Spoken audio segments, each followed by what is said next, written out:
Hey, what's up guys? So hopefully you saw my Batman Last Night on Earth issue number 1 review. We are going to be talking about Batman Last Night on Earth number 2 or book number 2 or whatever. Damn, these covers are just beautiful. There's Bane and Scarecrow, just awesome covers. Greg Capullo is such a beast in all facets, kind of. This one pretty much picks up where the last one begins. It's in the same time period that the first book actually begins, when in the last book Batman was investigating that crime where the boy was in the alley, and we see that Batman actually did survive that little ordeal, and he's actually at Joe Chill's apartments. That's where it opens up. He goes there to interrogate Joe Chill. This boy, I analyzed his DNA and he's supposedly your son. And Joe Chill makes kind of a joke like, oh, I guess he takes after me killing Waynes in Crime Alley. It's revealed that he knows that Batman is Bruce Wayne. He's trying to interrogate him, tell him like, what do you know? And then at the end of that whole scenario, he tells him like, your house is burning down. We go to the current time right now with the whole post-apocalyptic world that we saw at the end of the last book. So in the current time, Batman wakes up in the desert with Joker's Batman and some horse. And basically, Joker not only is the narrator of these books, but he's also like the exposition, and he explains all the like details to Batman, like stuff that went down in the war, and he just fills in certain gaps. And basically right now, a Speed Force storm is brewing up. It's looking pretty crazy, and Joker explains that this Speed Force storm will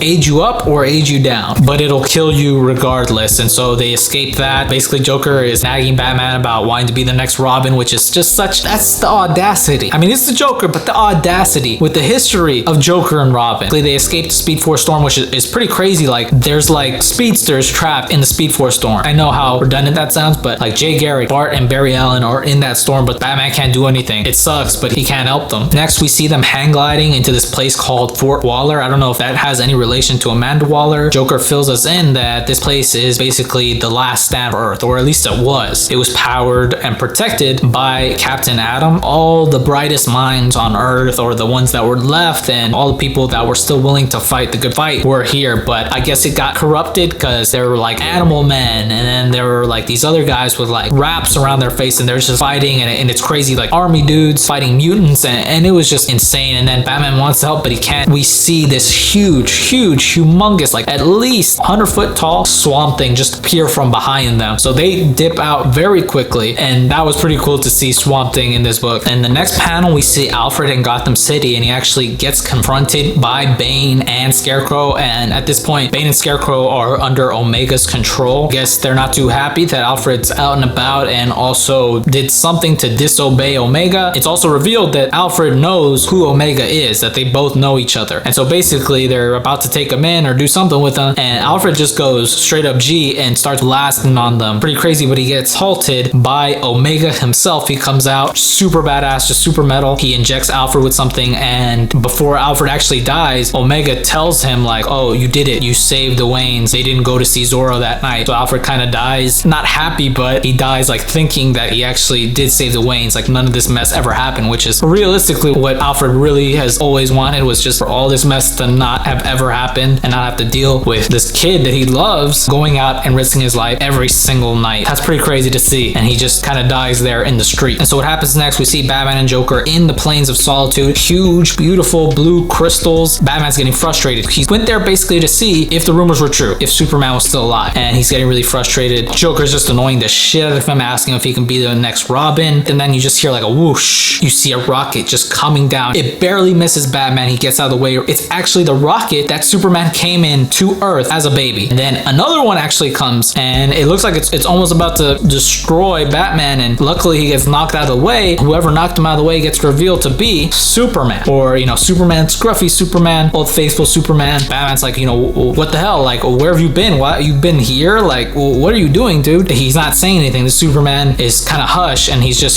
being very vague, and he takes them to what I believe is like the Kent farm, and he takes them into the house, and it's revealed that Lex Luthor is there, and he's wearing the Superman shirt, which is just, that was so crazy to see. I thought it was pretty funny to see. And it's this old kind of decrepit Luthor. What Luthor does is he shows him like all these robot Superman that he's made or like modified. Some of them I believe were for when Superman was still alive, like to fool people, like when Clark Kent and Superman need to be in the same place at a time. But I guess Luthor expanded on those robots, Palmer tech, and he used Apocalyptic tech and also a Brainiac crown to create these small cosmic portals in hopes to bring Superman back, and he can, but But the problem that he's having is that whenever he is able to bring one of those rockets, Superman is long dead before he actually gets to Earth. And he's like, what if it's us? What if this place is such a shithole and everybody sucks that he just doesn't want to come here? Like, what if he needs people to want? And Batman's asking him like what he did, because he knows that Lex Luthor, you know, did something. So what happened? What happened to Superman? Lex Luthor reveals exactly what happened that day. Basically, he invited Superman to debate him, and he had put shards of kryptonite in the ground with the help of Starro. He made it so that the shards basically work off of like emotion. So basically, he linked everybody in the world together. So if people were supposed to think either doom or I believe justice, and the more people thought the other, after this debate that they had for good versus evil, the shards would come up and kill whoever lost. And so basically they made a debate, and Luthor even admits that Superman's debate was way better than his. Like, his was just half-hearted. After he heard Superman, he was like, I lost. Like, there's nothing I could say. But the people chose doom, and the shards of kryptonite came up and they killed Superman, and that's how Superman died. And Luthor thought everything would be good, but the people turned on him too. Basically, he's been spending his time trying to get Superman back. And then we see Old Faithful come out, and Bane and Scarecrow are actually outside, and they injected Old Faithful Superman with the Scarecrow toxin, and so he's about to kill Batman. And then we get the OG herself. Wonder Woman comes and slices his head off. Just so good. The coloring for these panels is just awesome. Just so vibrant, so good. I love the greens, the red and blues, obviously from Superman. Just everything's so solid in this part, especially all the diverse array of colors. All the Superman that were in the barn are now about to attack Bruce and Diana and Luthor, but he makes a portal for them to escape. And this is kind of almost like a redemption. And I believe he also like explodes. Like, you know what? I don't know if he kills them. It's a diversion so they can escape, and they do escape, and they escape. And the next time we see them, they're on the Spectre's hood. He died when heaven and hell stopped becoming a thing. So that was pretty crazy. And so they go into his hood, and the hood led to like the underworld, I guess, or